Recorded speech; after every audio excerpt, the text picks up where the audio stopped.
So a lot of people want to know what's next for Mick Mars. What's he going to do? Is he going to do a solo project finally? Is he going to join another band? Is he going to write a book? None of that. I think that what he needs to do, the most pragmatic thing, is to stay close to his legal team and be an active participant in this lawsuit.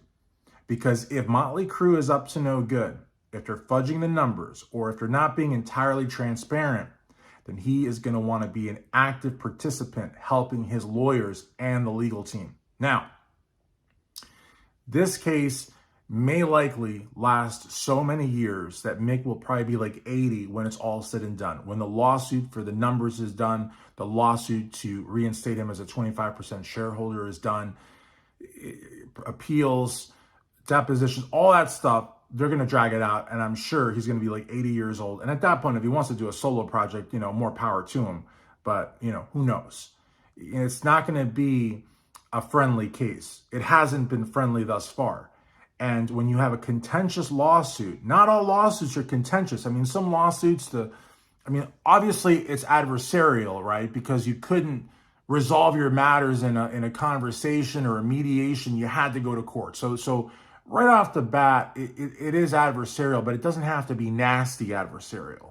It could just be two people that, get along, but just have a disagreement and they want a judge to decide. This is not that case. And so I could see a situation where Mick's attorneys maybe say, look, we want line item expense reports for November 2022. We want to compare them to November 2021. Okay? All right. November 2021, that's a 10-page report. November 2022, that's a 10-page report. Suddenly, they're expecting a FedEx package, right? 20 pages, right? Something like that. What's this? A U-Haul truck appears. And not even a little U-Haul truck, a big one, or maybe a Penske one if you're a Penske kind of guy. And, Mick's lawyers call, Motley lawyers say, hey, there's this U-Haul truck here. And they're saying that this is our discovery request. We're just waiting for 20 pages. Oh, yeah. The 20 pages are in there. They're not even like stapled together. We just put them like one page here, one page there, one page there, one page there, amongst 49,980 other documents for a grand total of 50,000 documents. And you guys got to find them. Because all we have to do is provide you what you requested. But we don't have to do it conveniently for you. We don't have to sort through all that crap and staple them and put them in a nice manila envelope for you. You get to sift through all that stuff. That's going to require Mick's legal team hiring people to do that. And what's that going to do? That's going to ramp up legal costs. And who's going to pay for that? Mick's going to pay for that. And Motley is probably going to do stuff like that. And if there's depositions, the parties are going to be unavailable. We can't go that week, but maybe next month. Oh, I don't know. Let's try to let's agree to meet again in a month to decide when we're going to actually be able to do the deposition. Meanwhile, the room you rented and the court reporter you rented or hired and all that, you're just going to have to eat those costs because we can't do it right now. Hopefully you understand, If you don't, we can go to the judge. I mean, we've never asked for, a continuance before. Surely the judge is going to grant it, right? And racking. And of course, Mick's lawyers are going to charge them.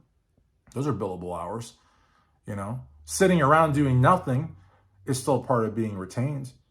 That's going to add legal costs.